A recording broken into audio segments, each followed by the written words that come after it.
وَسَيُجَنَّبُهَا الْأَتْقَى۔ حضرت ابو بکر صدیق رضی اللہ تعالیٰ عنہ نے جب حضرت بلال حبشی رضی اللہ تعالیٰ عنہ کو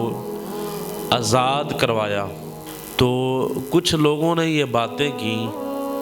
کہ ابو بکر صدیق نے بلال حبشی کو اس لیے آزاد کروایا ہے کہ ابو بکر کے اوپر بلال کا کوئی احسان ہوگا یا کسی وجہ سے ابو بکر صدیق نے یعنی کوئی احسان کو پورا کرنے کے لیے انہوں نے بلال حبشی کو آزاد کرایا ہے۔ تو اللہ تبارک و تعالیٰ نے پھر اس وقت یہ آیت نازل فرمائی وَسَيُجَنَّبُهَا الْأَتْقَى الَّذِي يُؤْتِي مَالَهُ يَتَزَكَّى، اور بہت اس سے دور رکھا جائے گا جو سب سے بڑا پرہیزگار ہے، جو اپنا مال دیتا ہے کہ صاف ستھرا ہو جائے۔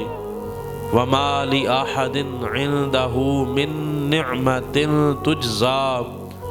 اور کسی کا اس پر کچھ احسان نہیں ہے کہ جس کا بدلہ دیا جائے۔ یعنی انہوں نے یہ کہا نا کہ بلال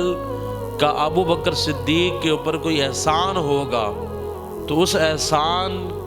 کو پورا کرنے کے لیے حضرت ابو بکر صدیق رضی اللہ تعالیٰ عنہ نے ان کو آزاد کرایا ہے۔ تو اللہ تبارک و تعالیٰ کی ذات نے یہ قرآن کے اندر آیت نازل فرمائی۔ اللہ فرماتا ہے کہ ان پر کسی کا کوئی احسان نہیں ہے۔ ابو بکر نے جو حضرت بلال کو آزاد کروایا ہے تو یہ بلال کا کوئی احسان نہیں تھا، بلکہ انہوں نے اللہ کی رضا کے لیے ان کو آزاد کروایا ہے۔ إِلَّا ابْتِغَاءَ وَجْهِ رَبِّهِ الْأَعْلَى، صرف اپنے رب کی رضا کے لیے جو سب سے بلند ہے۔ وَلَسَوْفَ يَرْضَى، اور جب ابو بکر صدیق نے اپنے رب کو راضی کرنے کے لیے بلال کو آزاد کروایا تو وَلَسَوْفَ يَرْضَى، قریب ہے کہ وہ رب ابو بکر سے بھی راضی ہو جائے گا۔ تو یہ اللہ نے جو ہے وہ حضرت ابو بکر صدیق کے اوپر جو اللہ کی ذات راضی ہے، خوش ہے،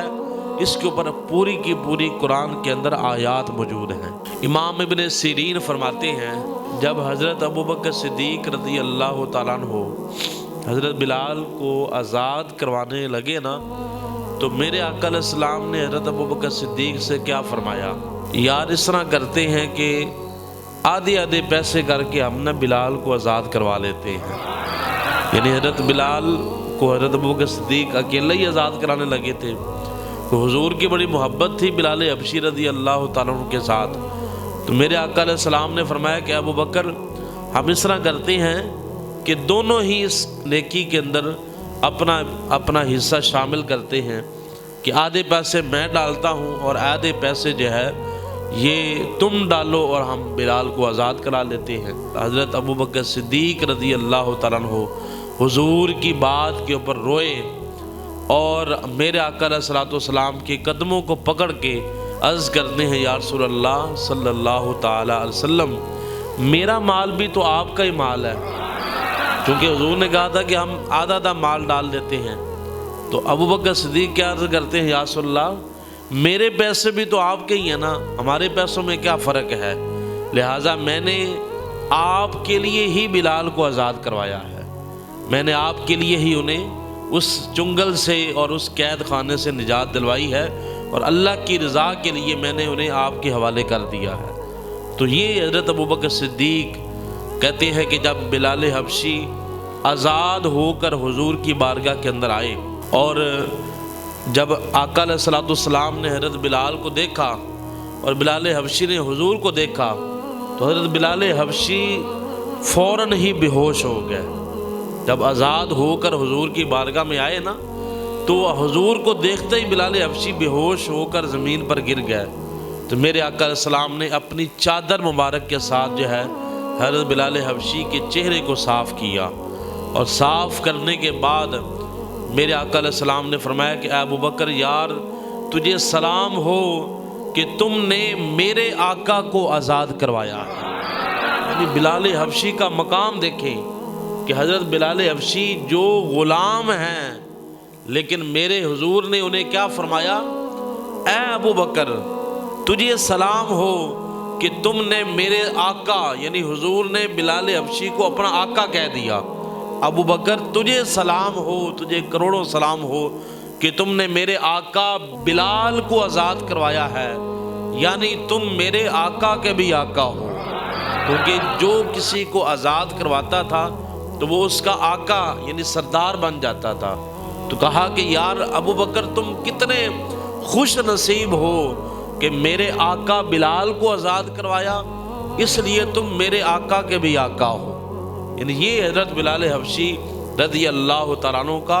بھی اس کے اندر مقام ظاہر ہوتا ہے، اور حضرت ابو بکر صدیق کا بھی مقام ظاہر ہوتا ہے۔ اچھا، اب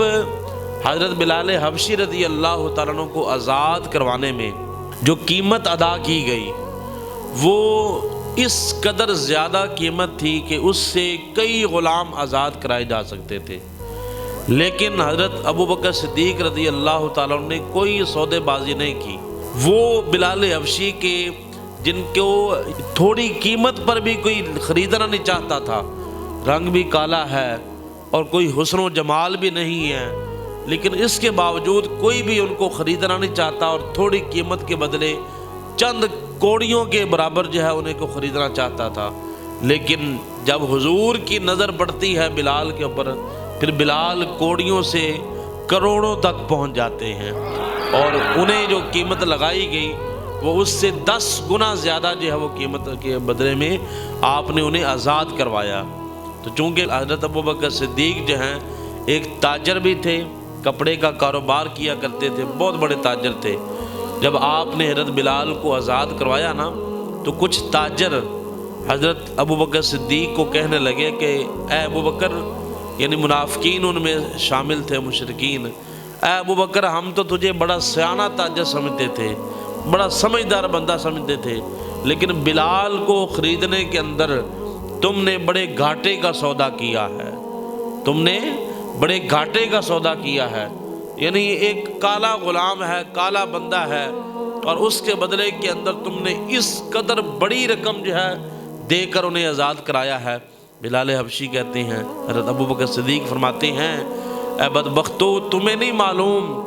یہ تو ابھی جو تم نے قیمت لی ہے اس کے بدلے میں اگر ابو بکر صدیق کو اپنی ساری زندگی کی مال دولت جائیداد بھی دینا پڑتی تو ابو بکر کے لیے یہ سودا مہنگا نہیں تھا، کیونکہ بلال میرے حضور کی پسند ہے، کیونکہ بلال میرے حضور کو پسند آ گئے تھے، اور جو میرے حضور کو پسند آ جائے پھر اس کی قیمت دنیا میں کون لگا سکتا ہے؟ کوئی